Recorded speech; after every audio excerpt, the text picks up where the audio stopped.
muestra pues, aspectos que normalmente son más desconocidos, puesto que algo fuerte, que es una de las partes del grabado, pues evidentemente se ve menos porque está formado por muchos obras de papel, etcétera, etcétera.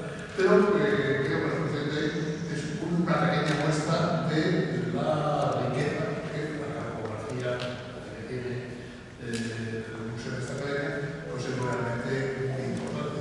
La cartografía nacional nace en la imprenta real, en 1787, y en realidad gestiona la combinación de las cosas cercanas y locales, y muy pronto pasará luego a la Academia. La primera serie de apoyo incluso es una cartografía, digamos, pero bueno, una vez que la cartografía se inserta dentro de la Academia, llamamos a todo lo que en la Academia se pone dibujo, cosas interesantes, papel, etc., pues tenemos la cartografía.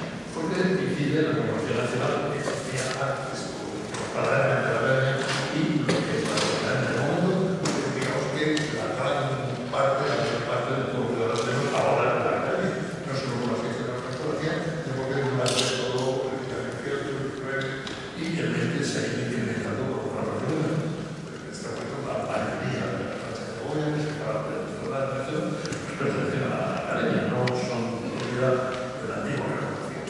Entonces, digamos, una cosa más bien formal, porque espero que la cartografía no va a salir una de esta Academia, porque se integra dentro de ella. Y creo que para el público es muy interesante esta exposición, lo cual explicará Misael Solispa, su delegado de cartografía de esta Academia, porque representa lo que la fuerte significa en el siglo XIX y el siglo XX español, para ver obras realmente maestras de pintores que son conocidos en todos los aspectos, como por ejemplo de Fortuny y Versalles, el 20 de Baroja y de Solana, entre otros públicos que aquí estamos.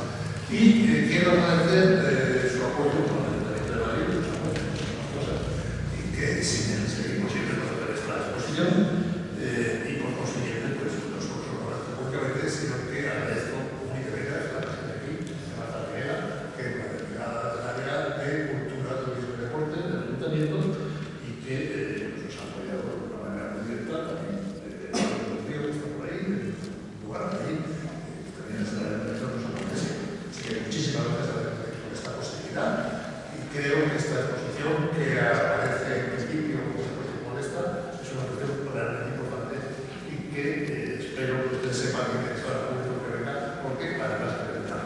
Y ahora paso la palabra a la delegada de Cultura, Turismo y Deporte del Ayuntamiento de Barcelona, que vuelvo a agradecer el apoyo que se hizo. Muchísimas gracias. Además, de verdad, me quitaré de tu generosidad.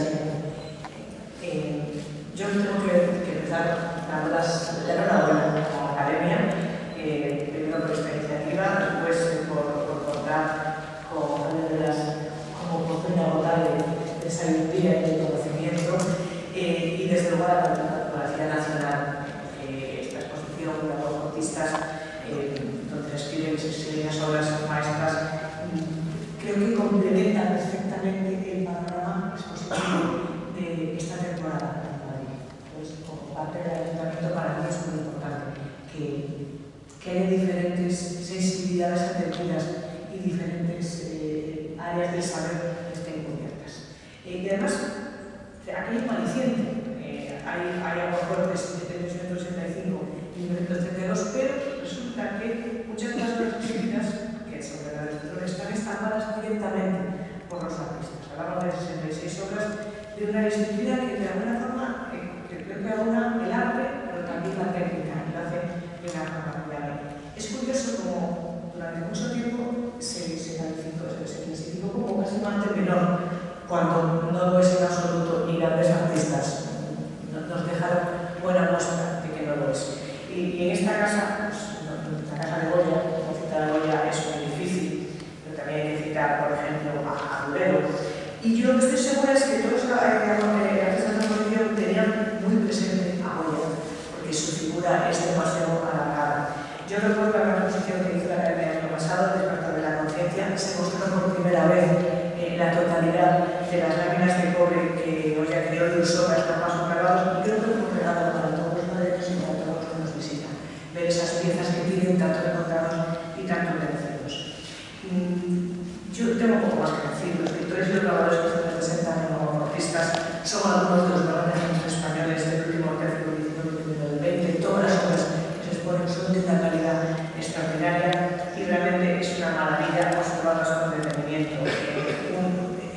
fijarse en los detalles es imprescindible, y yo sí animo a toda la gente de esta exposición que vea con cierto tiempo. No es una exposición para ver en un paseo rápido, es una exposición para solazarse y para detenerse y para captar todos esos detalles. Hay Bartolomé Alba, para Roca de Padilla, paisajista, Carlos de País, sus discípulos, Agustín Gardi, Juan Espina, Tomás Campuzano, Mariano Fortuny Majal, su hijo Mariano Fortuny Majal. Están todos representados en la exposición. La Corporación Nacional conserva la mayor parte de sus grabados. Y Ricardo Baroja, el principal grabador de la canción del 98, también está representado. Unos personajes que además los se demuestran que hacen pensar eso como tío y esa lucha por la vida. Yo creo que es un momento para hacer valer todo el trabajo extraordinario que hace esta academia en lo que se refiere a difusión del patrimonio. Por supuesto de la conservación, por supuesto del estudio, pero hablamos de esa difusión. Yo cada vez que paso por la academia y tengo la suerte de ver las planchas de Goya, me doy cuenta de ese tesoro que hemos hablado muchas veces de quienes nos visitan y mostrar una plancha que con Goya tocó esta plancha. Goya decidió que esta plancha fuera así y no de otra manera. Y están aquí. Y está en exposición del público, están en exposición de estudiosos, pero también está en exposición de sitios entregados al arte que a lo mejor no son más, precisamente por ver esos tesoros. Así que, tomando las gracias al Ayuntamiento. Yo creo que para el Ayuntamiento es un privilegio poder trabajar con nosotros. Y sabes que nos sentimos muy cerca, no solo físicamente, porque de verdad que estamos muy próximos, pero creo de verdad que esta Academia de San Fernando es uno de los hitos de esta milla de algo del arte que tiene la Academia. Luego pensamos en ese triángulo Thyssen, Prado, Reina, pero ese eje se extiende mucho más allá, es mucho más alargado, y creo que la Academia de San Fernando es una de las joyas imprescindibles. Es estupendo comprobar por las ciencias a esta casa crece con los años, y desde luego estamos todos comprometidos para que lo siga haciendo. Enhorabuena y muchas gracias. Pues muchas gracias, Marta. Realmente estamos orgullosos de esta exposición porque es cierto que está la Casa de Goya y que estamos muy encantados de que sea la Casa de Goya, pero no solo somos Goya ni nada más que Goya, esto se demuestra en muchas otras cosas. Y quiero agradecer además su absoluta cooperación al delegado del Museo de Nieto, son uno de los grandes especialistas en arte, pero todo el arte clásico, pero también el arte moderno tenemos en la academia. Hay que agradecerle siempre su trabajo, su visión y realmente pues que ahora también el museo de exposiciones de Chicago de la cartografía, que antes era otra área más o menos independiente, pues creo que está apoyando también este tipo de exposiciones. Víctor Nieto me ha dicho que bueno, no va a intervenir físicamente aquí hablando porque no quiere realmente que nos publiquemos o que expliquemos, pero sí creo que para explicar mínimamente la exposición, no de una manera, digamos, exhaustiva, para catálogos, etc., pues sí se da cuenta que tengamos aquí a Javier Blas, que es la exposición y es el subdelegado de cartografía, para que nos explique un poco en qué consiste. Muchas gracias, Tomás. Bueno, muchas gracias a todos, de verdad, por acompañarnos.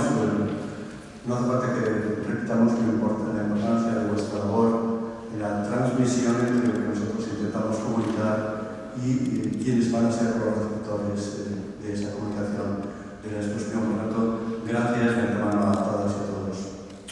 Aunque ya ha sido dicho, pero queremos insistir en ello, esta exposición, Aquafortistas, ha sido coorganizada por la Academia y por el área de Gobierno de Cultura, Turismo y Deporte del Ayuntamiento de Madrid. Es una nueva iniciativa que se suma a una ya larga lista de acciones culturales en común desde hace muchos años. Por consiguiente, muchas gracias, delegada de Cultura, Turismo y Deporte, Marta, por tantas cosas, querido director general de Bibliotecas, Archivos y Museos del Ayuntamiento, por sobre todo vuestra confianza y vuestro apoyo continuados en tanto tiempo. Creo que en la Academia estamos dando pasos importantes en el ámbito de la cultura, entre otras razones por vuestro apoyo sostenido en el tiempo, así que gracias de corazón. Mi gratitud, por supuesto, al director de la Real Academia, Tomás Marco, al académico adjunto a la dirección, José Luis Turina, y especialmente al académico delegado de la Cartografía, Museo y Exposiciones, Víctor Nieto. Una mención que considero justa. Saben, toda la exposición es un resultado de trabajo colectivo. Por tanto, debo agradecer a mis compañeras y compañeros de la Academia, quienes desde distintas competencias, administración, promoción, comunicación, mantenimiento y conservación del edificio, museo, han aportado su experiencia y sus conocimientos para hacer posible este proyecto.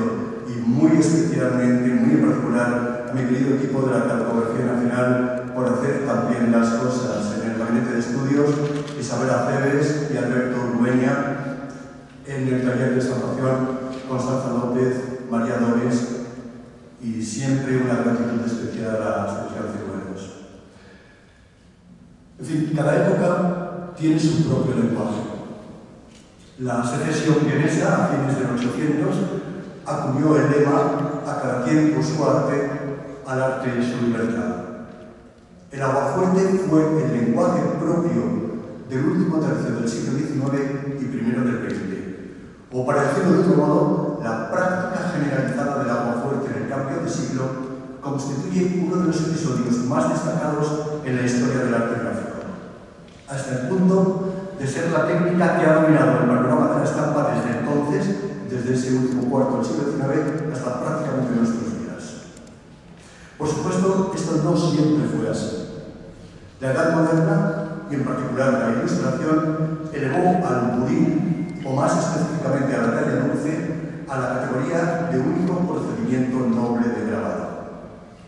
Pues bien, durante la primera mitad del siglo XIX, y en lo que respecta al grabado calcográfico, pervivió el buril clásico y estuvo muy vigente la estampa de reproducción de pinturas en talla dulce.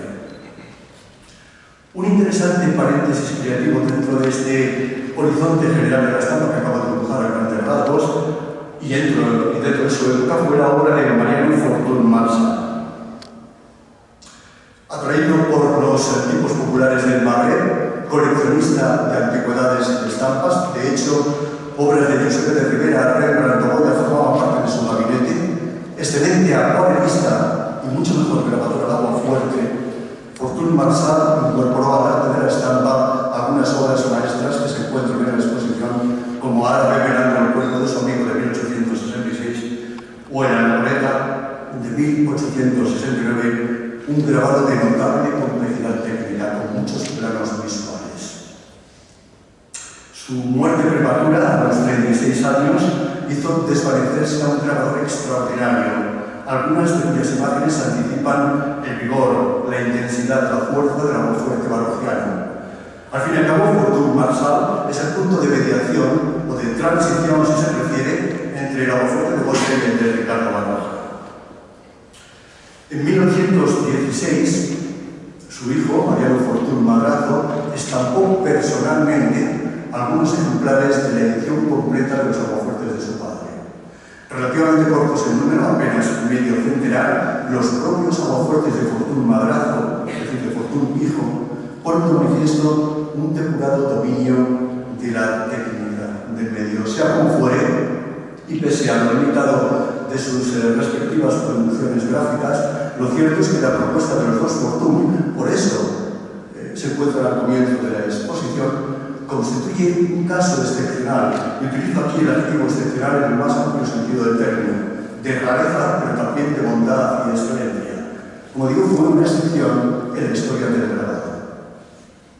Al iniciarse el último cuarto del siglo XIX, se suscitó en medios académicos, en este contexto, un intenso debate que afectó no tanto a la función asignada a la estampa, porque todavía entonces se seguía creyendo de manera anacrónica que la finalidad primordial de la estampa estaba al servicio de la reproducción de pinturas. Por tanto, ese debate no cuestionó el objetivo de la imagen múltiple impresa, sino más bien el medio, el sistema, el recurso que podía ser más adecuado para obtener ese fin reproductivo. Frente al grill de reproducción de pinturas, alzó su voz el aguafuerte de interpretación también de modelos pictóricos. Los representantes de esta última tendencia fueron Bartolomé Maura y Ricardo de los Ríos. Lo cierto es que en torno a 1874, momento en que ve la luz el primer número de Grabadora al Aguafuerte, una iniciativa de una sociedad de grabadores dirigida por el propio Bartolomé Maura, en torno a este año, como digo, y una vez superado el debate entre la reproducción y la interpretación, el nuevo marco de discusión teórica enfrentaría a la interpretación de pinturas con la creación original. Y como consecuencia de esta controversia se construyeron las bases de un concepto renovado de estampa. Obviamente, la fotografía iba a liberar a la estampa de la exigencia de transmitir información. No hay nada más veraz respecto al modelo pictórico que la imagen fotográfica del mismo. Por consiguiente, los días, tanto del grabado de reproducción de pinturas como de interpretación al aguafuerte, tocaban a su fin. La tercera vía era justa la del grabado de libre creación, también al aguafuerte. Pioneros en reivindicar esta tercera vía fueron los pintores franceses de la naturaleza, concretamente en la escuela de Barbizon, Corot, Courbet, Millet, Daubigny, Lalande, quienes, a través de una iniciativa de la década de los 60, concretada en la Sociedad de Aguafuertistas de París, que dirigía el editor Alfred Carat y que tuvo la cobertura teórica, ni más ni menos, de los editores de la talla de Théophile Gautier o Charles Baudelaire, del crítico de arte Philippe Barty, porque esta iniciativa de la Sociedad de Aguafuertistas llegó a España de la mano del pintor y grabador de origen bernard Carlos de Ares. Carlos de Ares, que adoptó pronto la nacionalidad española. A partir de Ares, el interés por el paisaje iba a convertirse en la seña de identidad de todos los artistas del fin de siglo.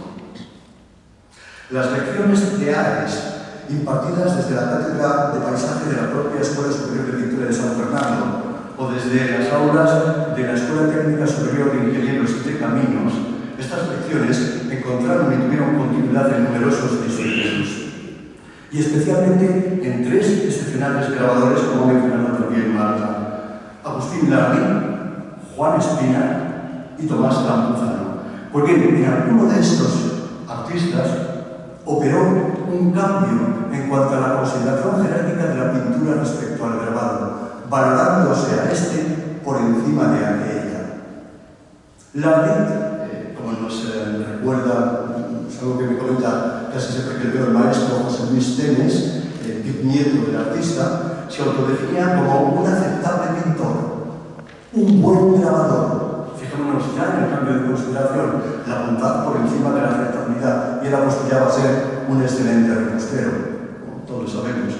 Y por su parte, Ricardo Baroja sostenía que entre todos aquellos a quienes he conocido, los más brutos son los escultores. Luego le siguen los pintores y escritores. Los más inteligentes son los grabadores. Es decir, estamos asistiendo a un fenómeno de reivindicación, de revalorización de la estampa desde distintas perspectivas. Por supuesto, desde el ámbito conceptual, es decir, imágenes contenedoras de significado, en la línea de las series gráficas de Goya. Pero también desde un punto de vista técnico o procesual. Marta lo ha comentado. Todos estos artistas estaban muy interesados en la llamada cocina del grabado, de trabajar con barnices y con ácidos. Pero sobre todo asistimos a la valoración de quienes protagonizaban el medio, de los pintores grabadores, de los aguafuertistas. De ahí el título de la exposición. La exposición pone el foco en ellos, en los protagonistas reales de cada una de estas manifestaciones. Del paisaje realista, tal y como lo concebía Carlos de Ares, opuesto totalmente a la imaginación romántica. Ese paisaje realista de Ares y sus discípulos, aunque sometido a un proceso de elaboración intelectual mucho más complejo, tuvo continuidad, fue asimilado por la generación del 98, por los escritores y por los artistas de esta generación. Desde su particular interpretación de la realidad española, la conciencia regeneracionista del fin de siglo otorgó al paisaje un indiscutible protagonismo como un elemento de cambio social. Ortega afirmaría que el patriotismo es ante todo la fidelidad al paisaje. Porque en ese sentimiento de la España negra estaba tan profundamente arraigado que su mensaje no decayó con el cambio de siglo, sino que tuvo continuidad en una segunda generación de artistas. Entre otros, perduró e incluso se magnificó en la obra de José Gutiérrez Solana. Pero antes debemos hablar de una figura clave. Desde la perspectiva de arte del grabado, Ricardo Baroja aglutina importantes fenómenos de principios de siglo. Conectado a través de Tomás Campuzano, que fue su amigo y que le inició en el arte del grabado, y con quien compartió muchas sesiones de la Sociedad de Grabadores Españoles o del Grupo de los 24.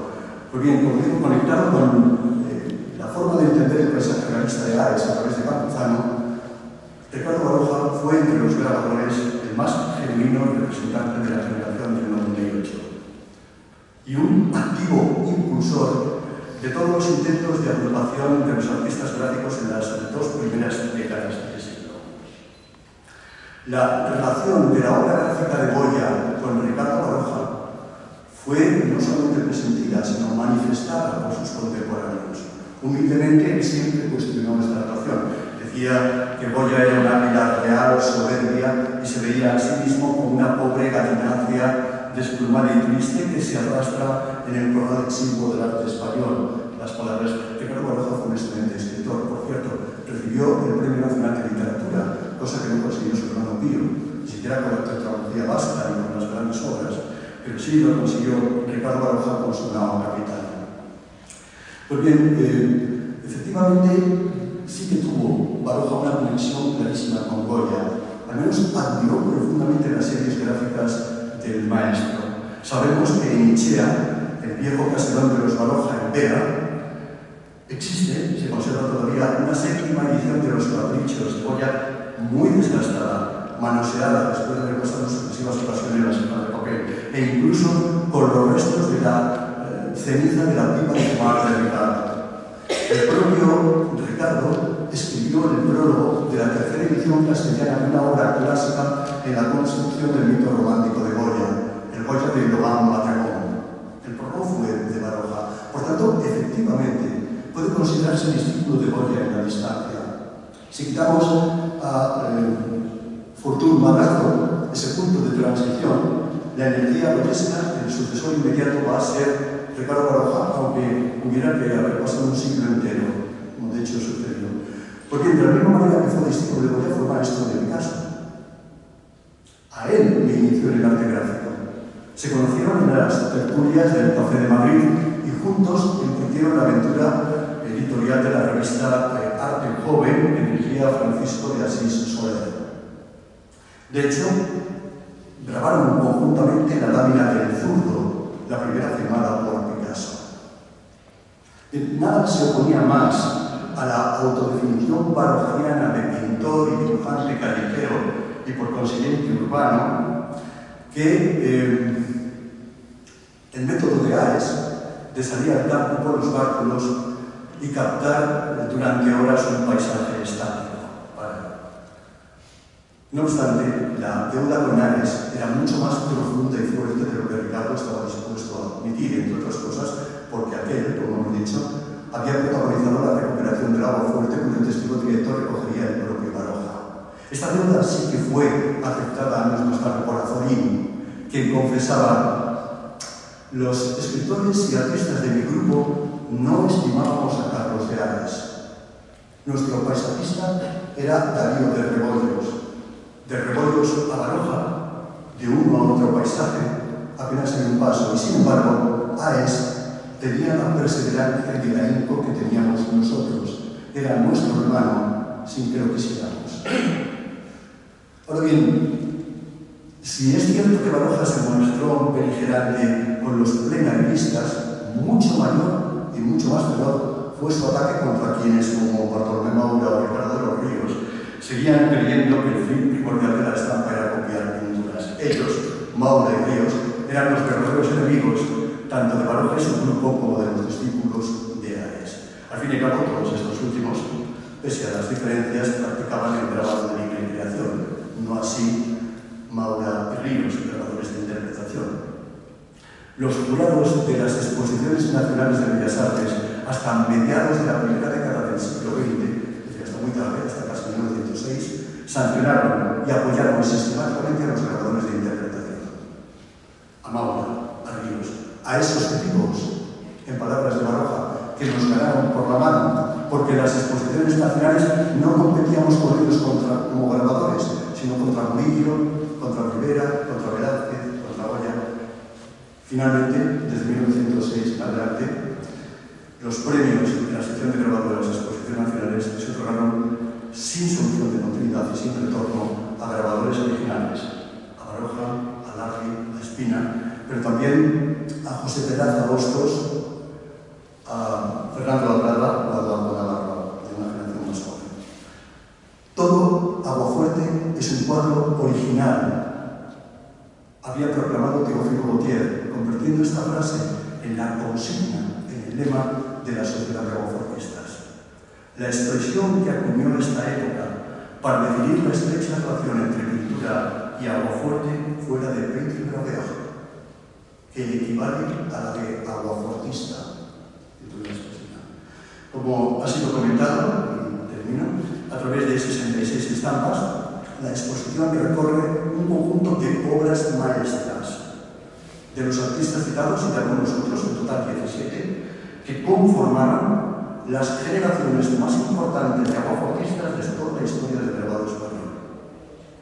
Una peculiaridad de la exposición, también ha sido mencionado por Marta, es el hecho de que muchas estampas salieron de las manos de los propios creadores, de los grabadores, lo que no es habitual porque sabemos que los grabadores confían en los estampadores.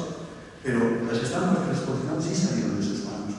Dejaron en ellas su impronta, su forma de entender no solo la práctica del aguafuerte, sino también el modo de estampar con veladuras, con entrapados, buscando efectos pictóricos, aproximando como nunca antes había sucedido la pintura a la estampa. Esa máxima de Gautier, de todo aguafuerte es un cuadro original, había llegado hasta sus últimas consecuencias. Era una realidad. Son estampas únicas, porque es muy difícil volver a cada tienda en su misma posición.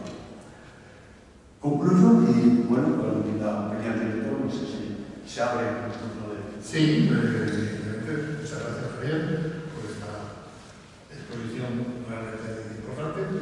Y ahora, pues sí, alguna pregunta. Sí, vamos a ver, yo primero de todo se lo he dado antes personalmente, se lo quiero ahora, creo que se me ha orientado bien. Le doy la enhorabuena por esta exposición. Primero, porque es una exposición magnífica, lo que puedo ver un poco rápidamente, la haré con más detenimiento.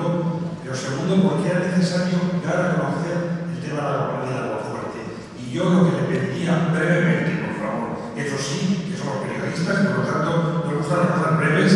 Entonces, lo que usted me diría es que después de esta reflexión que nos ha hecho sobre los grandes aguafuertistas de este país, le agradecería que nos dijera qué es el aguafuerte y qué aporta el aguafuerte dentro de la historia del grabado.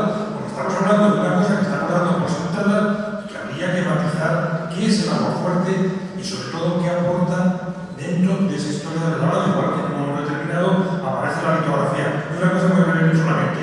Aquí se ha dicho casi denostando a Bartolomé Maura. Evidentemente comprendo que dentro del aguafuertismo no es para poner un blanco, aunque aquí tiene dos o tres.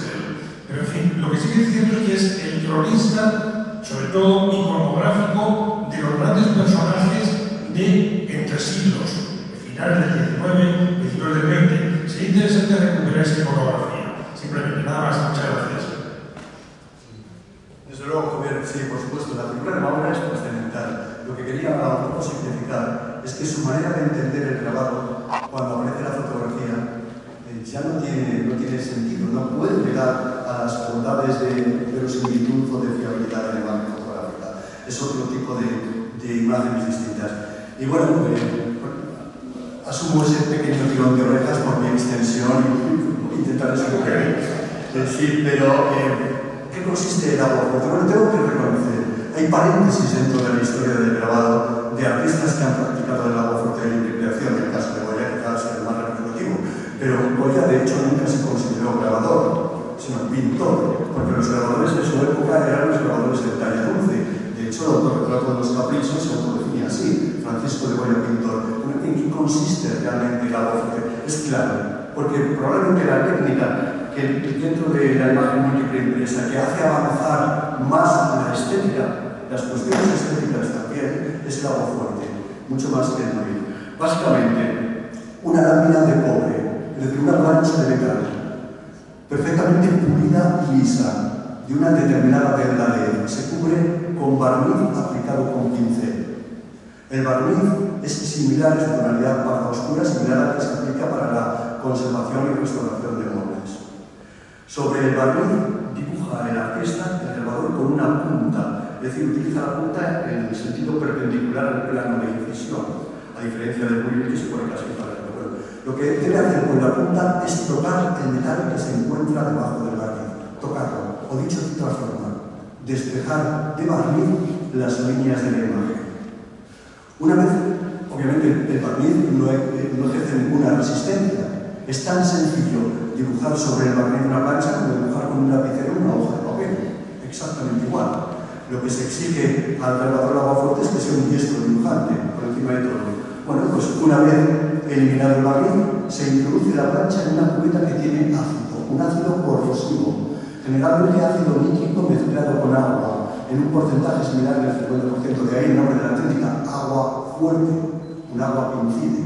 Bien, este ácido, este moliente, busca las zonas que han sido despejadas de barniz, la imagen creada con la punta, y contacta con el metal, con el cobre.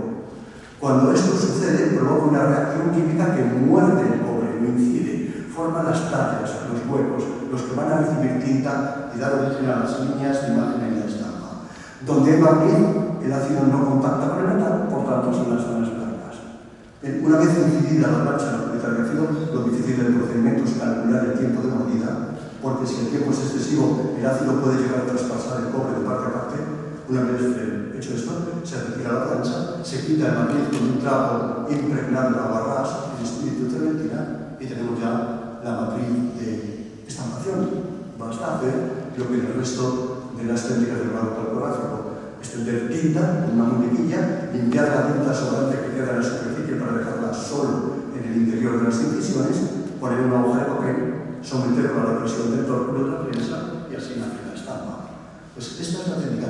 ¿Y qué aportó? Bueno, como podemos ver, grabar el aguafuerte tiene la libertad absoluta del dibujo total. Por eso los pintores se sintieron tan próximos a estas técnicas. Fijémonos, desde un punto de vista técnico, el grabado por ahí hay que poner la punta de la cera hacia adelante. Es muy difícil obtener líneas sinuosas. La muñeca no puede girar bien, aunque gire la plancha. Sin embargo, con la punta del aguafuerte puedes mover una línea con la sinuosidad que desees, con absoluta libertad. Ricardo Baroja, que en 1910 escribió un texto precioso, Cómo se forma el aguafuerte, decía eso, ¿no? Que las líneas se interpretan, se confunden, se mezclan, creando una maravillosa red de perlas, las perlas de las burbujas cuando atacan el cobre. Esta es la técnica de nuestra serie. Gracias. Otra pregunta. Buenos días. ¿De qué fondo provienen las estampas que podemos ver en la exposición? Gracias. ¿El fondo de la red? Sí.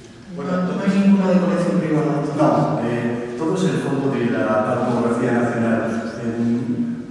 Fíjense, la cartografía nacional es uno de los grandes repositorios de arte gráfico del mundo. Tienen más de 50.000 estampas y cerca de 10.000 planchas de grabado calcográfico. Solo equiparable a la calcografía del Museo del Louvre en París o del Instituto Central Caravaggio de Roma. Por tanto, entre esa enorme colección de planchas y sus estampas correspondientes u otras, han salido las de la exposición. Algunas de ellas por donación de planchas, por donación de la familia, como fue el caso de los Fortún. Adriana Gran, la mujer de Mariano Fortún Madrazo, de Fortún hijo, donó las 35 planchas de Fortún padre, conocidas, es una colección corta, y las cerca de 50 de Fortún hijo. Pero muchos otros casos llegaron porque a partir de 1904 los premios, primera medalla, segunda y tercera, de la sección de grabado en las exposiciones nacionales de Bellas Artes, las planchas eran compradas por el Estado para entregarlas a la Policía Nacional. Por eso, todos los grabadores presentes en la exposición están las planchas aquí porque proceden de premios conseguidos en las exposiciones nacionales. Es lo más representativo, son las más significativas de sus creaciones gráficas. Es una exposición hecha con